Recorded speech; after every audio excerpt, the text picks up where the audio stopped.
কে তোমায় বলে বারাঙ্গনা মা? কে দেয় থুথুও গায়ে? হয়তো তোমায় স্তন্য দিয়াছে সীতা সমসতী মায়ে। নাই হলে সতী, তবু তো তোমরা মাতা ভগিনীরই জাতি। তোমাদের ছেলে আমাদেরই মতো, তারা আমাদের জ্ঞাতি। আমাদেরই মতো খ্যাতি যশ মান তারাও লোভিতে পারে, তাদেরও সাধনা হানা দিতে পারে সদর স্বর্গদ্বারে। স্বর্গবেশ্যা ঘৃতাচি পুত্র হলো মহাবীর দ্রোণ, কুমারীর ছেলে বিশ্বপূজ্য কৃষ্ণ দ্বৈপায়ন। কানীন পুত্র কর্ণ হইল দানবীর মহারথী, স্বর্গ হইতে পতিতা গঙ্গা শিবেরে পেলেন পতি। শান্তনু রাজা নিবেদিল প্রেম পুন সেই গঙ্গায়, তাদেরই পুত্র অমর ভীষ্ম কৃষ্ণ প্রণমে যায়। মুনি হল শুনি সত্যকাম সে জারদ জবালা শিশু, বিস্ময়কর জন্ম যাহার মহাপ্রেমিক সে যিশু। কেহ নহে হেথা পাপ পঙ্কিল, কেহ সে ঘৃণ্য নহে, ফুটিছে অযুত বিমল কমল কামনা কালীয় দহে।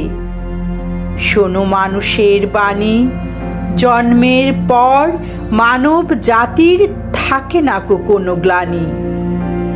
পাপ করিয়াছি বলিয়া কি নাই পুণ্যের অধিকার? শত পাপ করি হয়নি ক্ষুণ্ণ দেবত্ব দেবতার।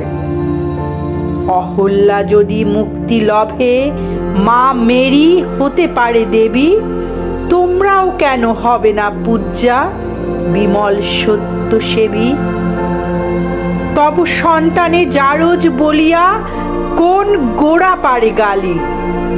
তাহাদের আমি এই দুটো কথা জিজ্ঞাসা করি খালি। দেবতা গো জিজ্ঞাসী, ১৫০ কোটি সন্তান এই বিশ্বের অধিবাসী, কয়জন পিতা মাতা ইহাদের হয়ে নিষ্কাম ব্রতী? পুত্র কন্যা কামনা করিল কয়জন সৎসতী? কজন করিল তপস্যা ভাই সন্তান লাভ তরে? কার পাপে কোটি দুধের বাচ্চা আতুরে জন্মে মরে? সেরে পশুর ক্ষুধা নিয়ে হেথা মিলে নরনারী যত, সেই কামনার সন্তান মোরা তবুও গর্ব কত। শুনো ধর্মের চাই জারজ কামজ সন্তানে দেখি কোনো সে প্রভেদ নাই।